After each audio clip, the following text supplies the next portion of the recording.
Monkey D dragon. आज हम बात करने वाले हैं उस बंदे की जो वर्ल्ड गवर्नमेंट की नींद उड़ाए हुए है, उनको भूखा मार के रखा है। आज हम the world most wanted monkey D dragon के पास्ट के बारे में जानेंगे, पर उसको जानने से पहले या चैनल पर नए हो तो सब्सक्राइब कर देना, वीडियो को लाइक कर देना और ज्वाइन बटन दबाकर आप लोग इस चैनल को थोड़ा सपोर्ट भी कर सकते हो। तो इसी के साथ वीडियो को शुरू करते हैं। मंकी डी ड्रैगन पूरी दुनिया का सबसे स्ट्रॉन्गेस्ट मरीन में से एक हुआ करता था। हाँ, सही सुना, वो अपने फादर द लेजेंडरी गार्प को सरपास करके अपने दोस्त यानी कि अकाइनुक के साथ एडमिरल बनने की राह पर चल रहा था। लेकिन सब कुछ बदल गया, सब कुछ तबाह हो गया जब उसे दुनिया की असलियत के बारे में, वो परेशान करने वाली सच्चाई पता चली, ईमू और गुरसेस के बारे में कि किस तरीके से वो वर्ल्ड पर राज करते हैं। और ये खुलासा मेरे गोट के लिए वर्ल्ड शैटरिंग था। उसने मरीन में जो कुछ भी मासूम लोगों को बचाने के लिए किया था वो सब एक झूठ था, एक धोखा था। जबकि उसका दोस्त अकाइनु ने इस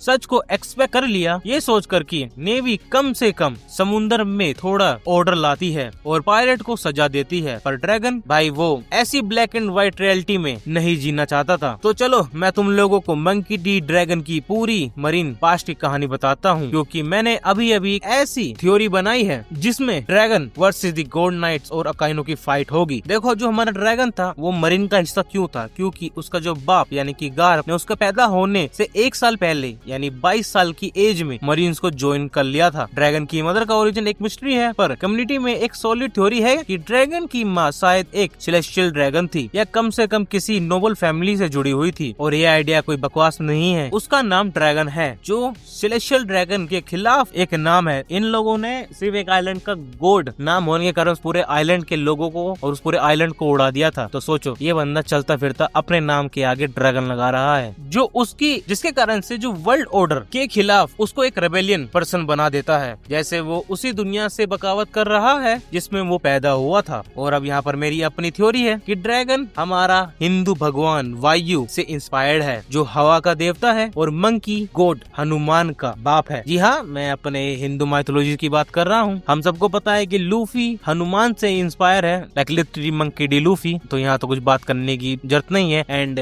हमारे हनुमान के पिता कौन थे? वायु। एंड स्टोरी में ड्रैगन मौसम को कंट्रोल कर पा रहा था लॉकडाउन में, अगर आप लोगों को याद हो। एंड यही चीज ड्रैगन के सेलेस्टियल होने की थ्योरी को और भी मजबूत बनाती है। एंड इस चीज पर मैं बात नहीं करूंगा, आप लोगों को अगर इसके रिगार्डिंग वीडियो चाहिए एंड कमेंट बॉक्स में मुझे बता देना, मैं बना दूंगा। तो चलो गोवा किंगडम पर फोकस करते हैं, जहाँ से गार्प है। ऐसा लगता है कि ये उन ओरिजिनल 20 किंगडम्स में से एक था जिन्होंने वर्ल्ड गवर्नमेंट बनाया, जैसे गोवा, ड्रेसरोसा और अल्बास्ता, जिससे इसका दर्जा ड्रेसरोसा और अल्बास्ता जैसे राज्य के बराबर हो जाता है, जिनके रूलर्स का वर्ल्ड सेंचुरी से कनेक्शन था। और ये और भी इंटरेस्टिंग हो जाता है जब आप सेंट जेल्मा के बारे में सोचते हैं, एक सेलेस्टियल ड्रैगन जो खुद गोवा आइलैंड विजिट करने गया था। ये बहुत अनयूजुअल था, क्योंकि भाई एक सेलेस्टियल ड्रैगन ऐसे ही फालतू जगह ईस्ट ब्लू में क्या करने जाएगा, जो सबसे बिग सीज में से एक है। क्या ही वहाँ पर उखाड़ लेगा? कुछ भी नहीं। वहाँ पर जो सबसे स्ट्रॉन्ग पायरेट भी था वो आलोंग था। तो भाई ये सोचना गलत नहीं होगा कि एक यंग गार्प को अपनी शुरुआती दिनों में किसी नोबल या सेलेस्टियल लड़की से प्यार हो गया हो, शायद जलमा का की कोई रिलेटिव या उसकी बेटी भी हो सकती है। एंड यहाँ पर आप लोगों को पता तो होगा ही कि बिग मैन गार्प जैसा हाकी मैन वो एक सेलेस्टियल होटी तो चाहिए ही होगी ना। तो हमारे गार्प ने उस होटी से शादी कर ली होगी, जो कि ऑब्वियसली सेलेस्टियल ड्रैगन को पसंद नहीं आया हो, क्योंकि कैसे एक पेजेंट्स को पसंद कर बैठी है एंड उन्होंने उसको वहीं पे ठोक डाला होगा। तो अब मेरी स्टोरी पर आते हैं। तो हमको पता है कि गार्प हमारा मरीन्स में था और उसकी वाइफ एक नोबल हो सकती है, इसलिए बहुत पॉसिबल है कि ड्रैगन ने अपने फादर के साथ ज्यादा टाइम नहीं बिताया हो, जो समुद्र में पेट्रोलिंग करता रहता था, एंड जिसके चांसेस बहुत ज्यादा हैं, क्योंकि आपको पता होगा गार्प ने लूफी को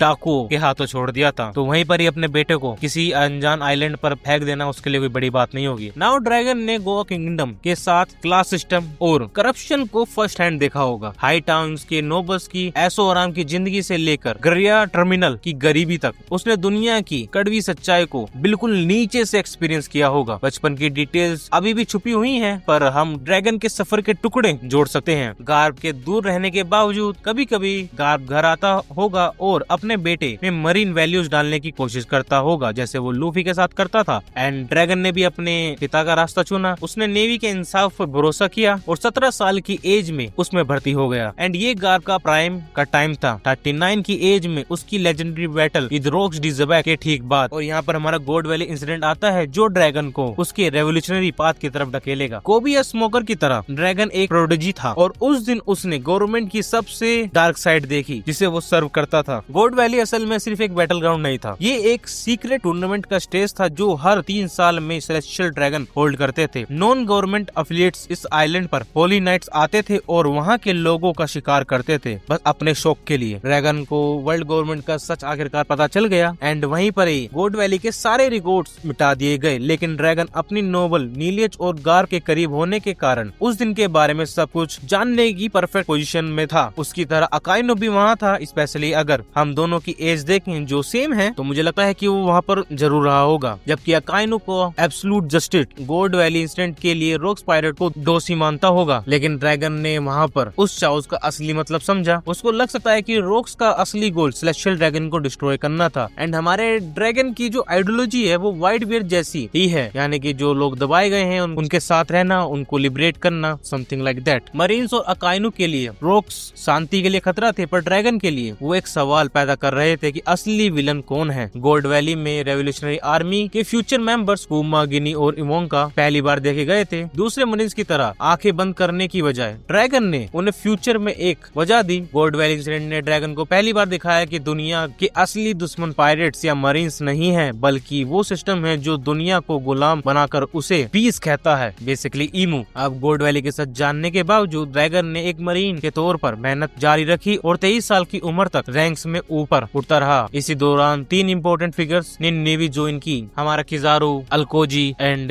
कुजान, वो लोग जो बाद में वर्ल्ड गवर्नमेंट के एडमिरल्स बने। इंटरेस्टिंगली उनके कैरेक्टर्स इंस्पायर एक पुरानी चाइनीज मिथोलॉजी से आते हैं जिसमें 3 मिथिकल बीस्ट होते हैं, एक लाल कुत्ता, एक नीला तितर और एक पीला बंदर, जो एक बुरे राजा के लिए काम करते हैं। लेकिन सिर्फ एक सफेद ड्रैगन ने राजा के जुल्म को पहचान लिया और प्रोटेस्ट में वहाँ से चला गया। ये ड्रैगन हमारा मंकी दी ड्रैगन है। जब उसके साथी ऑफिसर सिस्टम के साथ जुड़ जाते हैं, अकाइनु का एब्सोल्यूट जस्टिस, कुजान का लेजी और हिजारू का एम्बिगुअस जस्टिस, ड्रैगन इनमें से किसी के साथ कंप्रोमाइज नहीं कर सकता। उसने अब तक बहुत कुछ देख लिया होगा। इन सब में अकाइनु ही ड्रैगन का सबसे बड़ा आईना है। Same background, same age, same upbringing, लेकिन जहाँ अकाइनु ने सेलेस्टियल की तलवार बनने का फैसला किया, ड्रैगन वो तो तूफान बन गया जो उनके खिलाफ आगे जाके लड़ेगा। एंड ये ऑप्शन उनके डेविल फ्रूट में भी साफ दिखता है। अकाइनु का मैग्मा डिस्ट्रक्शन कंट्रोल करता है जो हर विद्रोह को जलाकर राख कर देता है, और ड्रैगन की हवा फॉर्मलेस फ्लूइड आजाद जो उन लोगों को जिंदगी दे रही है जिन्हें सिस्टम ने छोड़ दिया है। मैग्मा जलता है, हवा आजाद करती है। अकाइनु एक रुकी हुई दुनिया है, ड्रैगन एक चलती हुई दुनिया है, और यही उनकी ताकत है। आइडल्स की इस तकरार ने ही उनके बीच दरार डाली और शायद एक ऐसी लड़ाई हुई बिल्कुल पंख हजर जैसी जो सेटलमेंट में खत्म हुई और दोनों ने अपने अपने रास्ते चुन लिए। और सच कहूँ तो तुम भी थोड़ी मेरी मदद कर सकते हो इस चैनल को सब्सक्राइब करके, तो कर दो यार। तो जैसे अकाइनु रेड डॉग बन गया, ड्रैगन ने अपने तरीकों से दुनिया की मदद की, फ्रीडम फाइटर बनकर। आयरनी ये है कि ड्रैगन वो सब कुछ इस्तेमाल कर रहा है जो उसने नेवी में अपने टाइम में सीखा था, इसलिए ब्रो ने 3 डेकेड्स तक वेट किया। बाकी लोग चेकर्स खेल रहे हैं और हमारा गोड 5D चेस खेल रहा है। नहीं, मुझे लगता है ये यूनिवर्स लेवल का चेस खेल रहा है। वो जानता है कि तुम इमोर्टल गोशेस या गोड नाइट्स को ब्रूट फोर्स से नहीं हरा सकते। ड्रैगन के रेवोल्यूशन आम इंसान की सोच को बदल रहे हैं, इसलिए अब जाकर रेवोल्यूशनरी